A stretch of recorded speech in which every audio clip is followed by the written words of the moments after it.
Ang kwentong ito ay hango sa totoong buhay. Karanasan ito ng isa sa mga subscriber natin.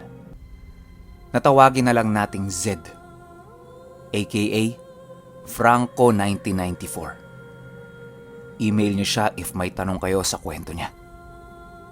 Taong 2017, Valenzuela City.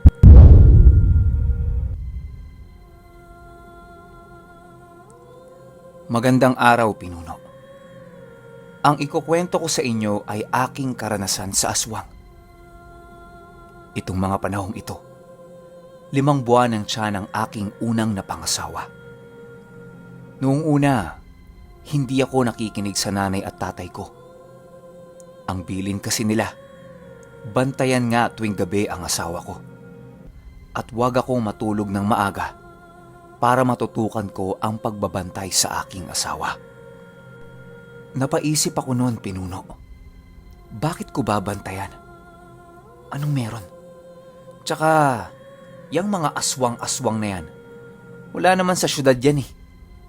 Dahil nga, sa Valenzuela ako nakatira. Bukod sa syudad ito, napakaraming tao rin dito. Kaya, wala yung aswang-aswang na yan. Pero isang araw, tandang-tanda ko yun, Pinuno. Huwebes ng hapon, namimili kami sa palengke ng asawa ko nang biglang may humawak sa tiyan niya. Matandang babae yun. At biglang nagsalita ng, "Miss, ang ganda mo namang buntis." Pero hindi namin siya kilala. Kaya medyo natakot kami nun. Sabayan pa ng napaka-weirdo ng itsura niya. Parang merong depekto sa mga mata. Iba kasi yung kulay eh. Dala ng takot, nagmadali kaming umuwi sa bahay ng misis ko. Yung bahay namin, Pinuno, maliit lang. Pero may itaas ito. Pero sa taas nun, hindi ka na makakatayo. Gawa ng hindi ganong kataas ang kisame doon. Mga 5 dangkal na lang, maaabot mo na yung bubungan. Hanggang sa sumapit na ang takip silim nung araw din na yun. Mga bandang 2:00 ng madaling araw.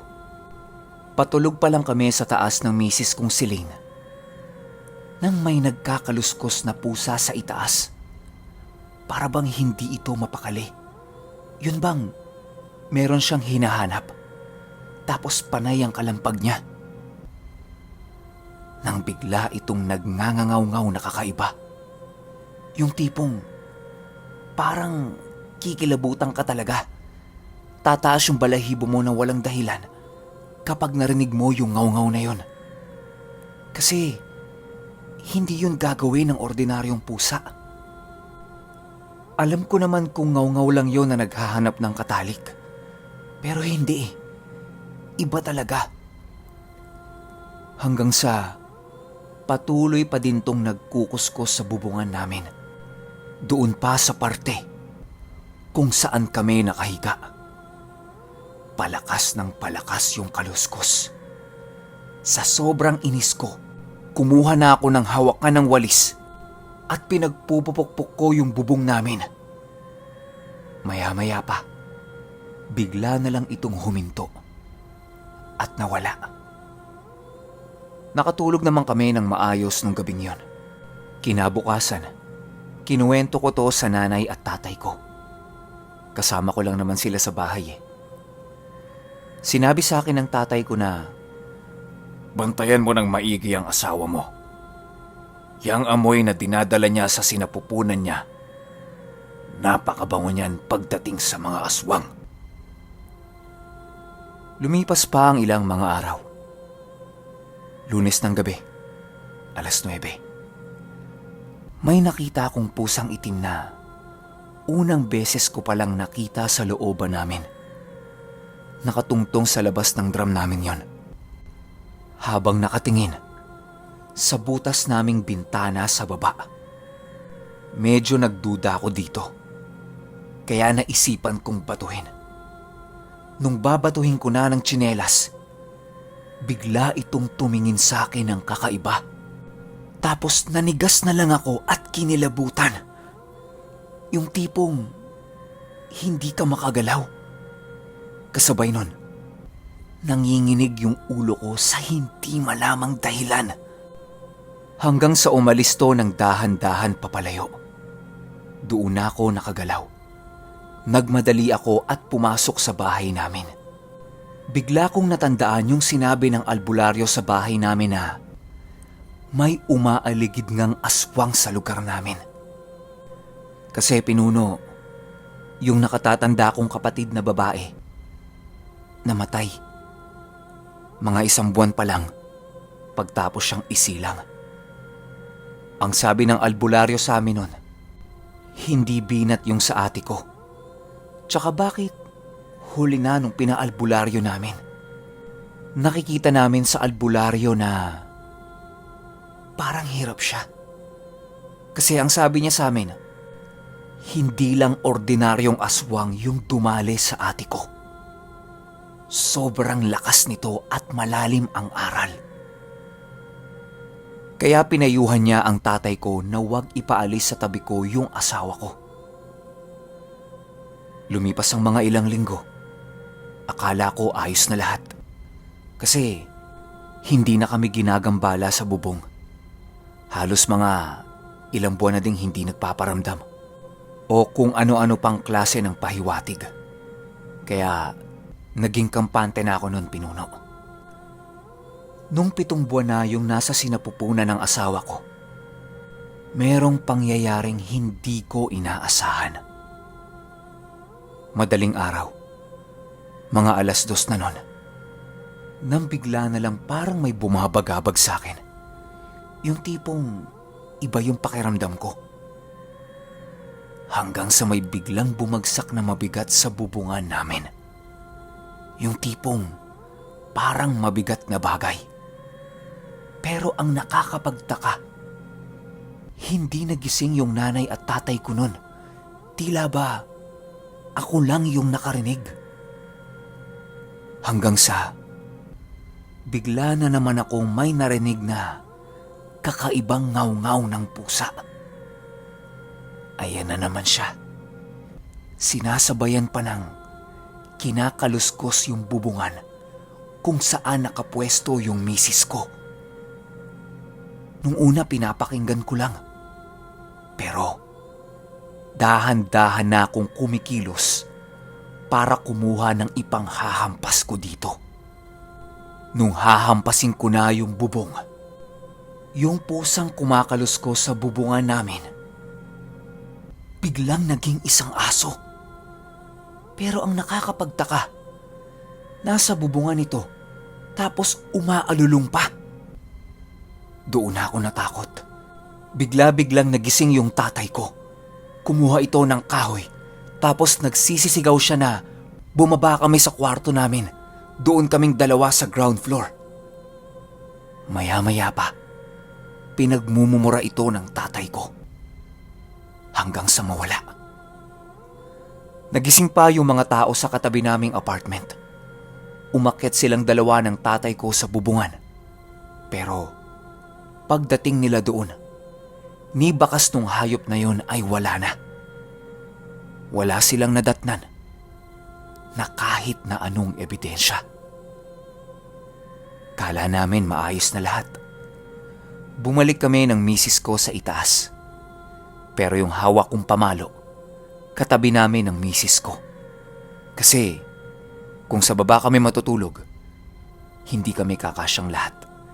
Kaya sa taas kaming mag-asawa. Mga 1 oras lang ang lumipas. Hindi pa din ako makatulog nun. Dahil nga, ang iniisip ko, baka bumalik ulit yung aswang.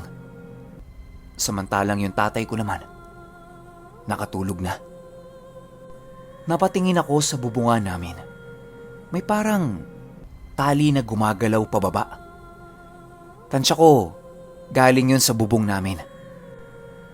Tinitigan ko itong maigi. Nagulat na lang ako. Kasi ahas na itim pala yung inaakala kong tali.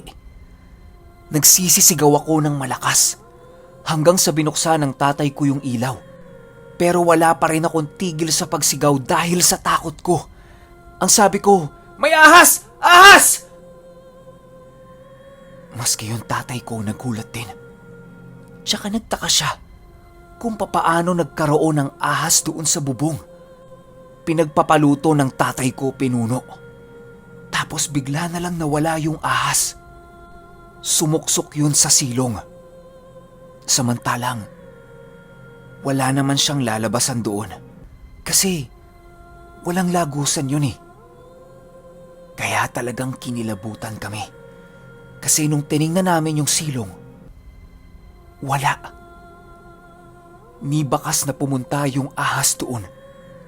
Wala rin.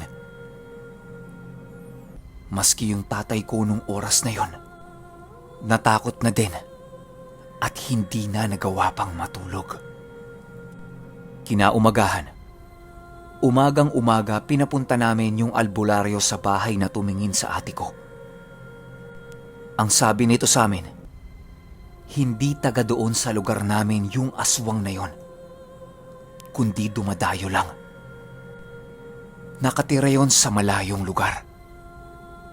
Ang bilin sa amin ng albularyo, sabuyan namin ng asin yung bubungan namin, lalong-lalo na bago matulog sa gabi. At kahit nasa labas lang kami, dapat yung mga bulsa namin palaging may asin. Mabisang pangontra kasi yun sa mga aswang. Yun ang sabi niya. Kaya simula noon, wala nang gumagambala sa amin pinuno. Hanggang sa nanganak ng maayos yung asawa ko at lubos akong nagpapasalamat sa may taas dahil naging maayos ang lahat. Pero hindi pa rin mawala-wala sa isip ko yung karanasan ko na yon. Lalong-lalo na kapag nakakakita ako ng hayop na ahas.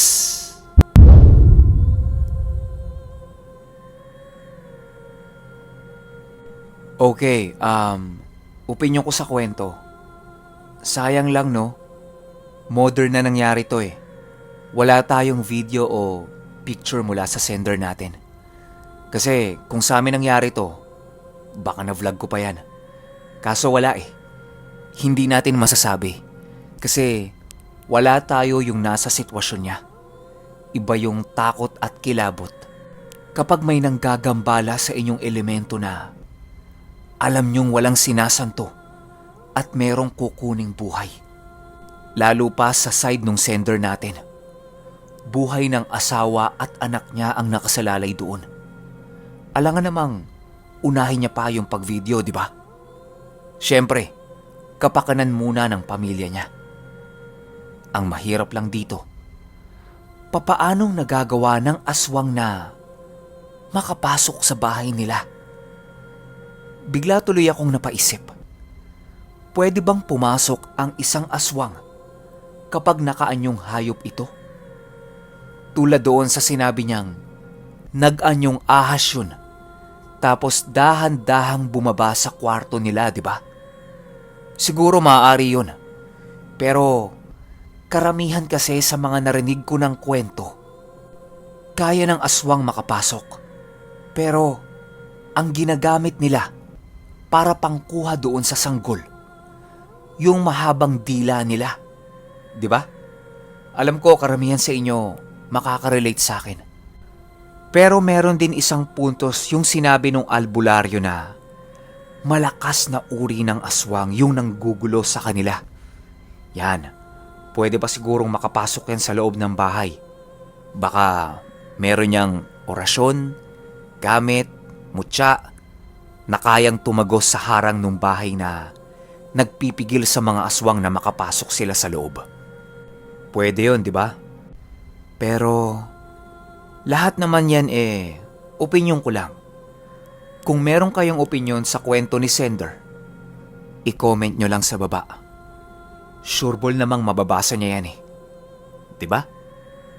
Yun lang. Hanggang sa susunod na kwento. Salamat.